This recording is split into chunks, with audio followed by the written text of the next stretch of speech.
Hi, my name is Paul from Environmental Solar Systems, and here is our do-it-yourself solar home heater kit. And it uses two solar hot air panels totaling about 34 square feet. And as you can see, the inlet temperature is filtered. It's 63 degrees going into the solar system and 148 coming out.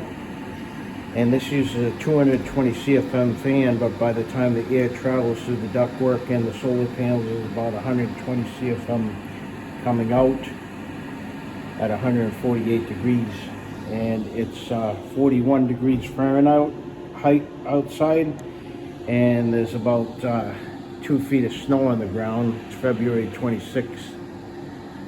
And this here heats about, my house is 2,600 square feet, and on a sunny day it keeps the heat off all day. A great supplemental heating system. And my dog Daisy loves the free solar heat. Thank you for watching.